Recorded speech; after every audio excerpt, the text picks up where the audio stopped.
Processing and getting through traumatic events can be really hard sometimes.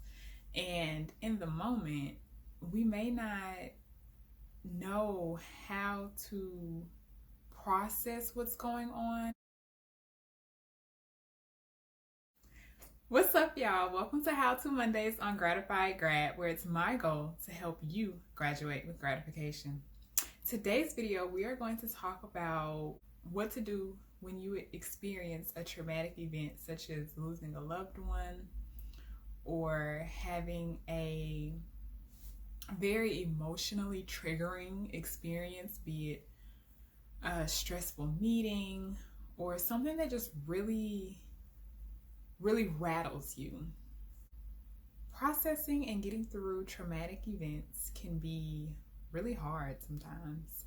And in the moment, we may not know how to process what's going on and be able to actually do the healthiest thing for ourselves, just because we are literally in the moment. We are experiencing this and it is really causing us a stress and at a time. And I'm always an advocate of being prepared and knowing things before you actually need them. So I hope that this video will help those who go through something traumatic or experience something traumatic, and this information will give you a little bit of a leg up on what to do. The motivation behind this video is because in conversations with graduate students who had lost members of their family during graduate school, one of the common things that I hear is that they don't know what to do in the moment. A lot of the stories that I've heard or people that I've conversed with in real time told me that they did not know what to do, and so they just went into the lab or they just continued on to do the work that they do. And so I really want to provide some tools for people who may experience something and not know how to process the event or situation. And this kind of goes hand in hand with how to celebrate the wins, which I will do another video or a separate video on later on. So getting into the 3 tips that I'm going to share on how to handle a traumatic event or situation. One of the things that you can do is be with yourself. And what I mean by be with yourself is, take the time to sit down when you've just heard something that has been emotionally rattling and ask yourself, how do I feel? And just allow yourself to spit out whatever words mentally, or even if it's verbally saying those words, allow yourself to just be in that moment and allow yourself to not make any sense at all, because in the end of all of this, it is a healing and a part of the healing process. The ability to allow your emotions to be and allow them to be expressed instead of pushing them back or not allowing them to exist. And so being with yourself, as I said, check in, ask yourself how you're feeling, write down how you're feeling. For me, yes, I can verbally say something, but that's not enough. For me, my real release is when I choose to write things down. And so anytime I'm experiencing anything that kind of jolts me, I make time and space to write it down in that moment, if I can. And in this time of being with yourself, it's just really important that you allow your thoughts, your feelings, and your emotions to just be. Thing number 2, phone a friend. And it's really important when you are doing this that you and that friend understand why you are calling them to begin with. And so in this understanding, you want to let them know that, hey, I need inspiration right now.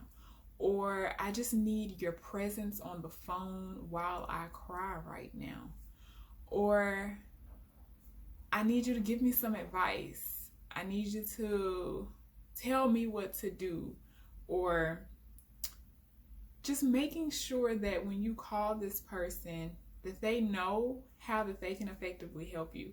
This is where I would say that it might be beneficial to have what is known as a safe word. This is a word where you say this word, and so we'll go with the example of saying, let's say the safe word is dog. And anytime, you text that friend dog, he or she knows, okay, I need to call my friend because they really need me right now. And in the interaction, this is something that of course you discuss beforehand, the idea of a safe word. Whenever you hear this word from me, that means that I'm in a very tough, terrible time and I really need your help. Because otherwise, if you don't communicate to the person who you're talking to what you need in that moment, they may do more hindering than actually helping you in that situation. And so that's why I'm always for preparing for a situation before it actually happens. And lastly, I would say go to your higher being.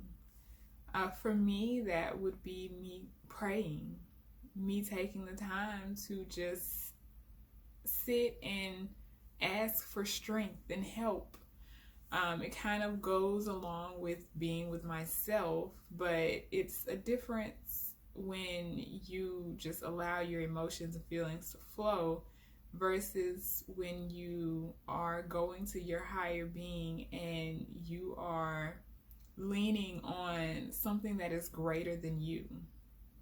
And so these are just 3 ways out of probably hundreds of ways that you personally can healthily manage and work your way through a traumatic situation.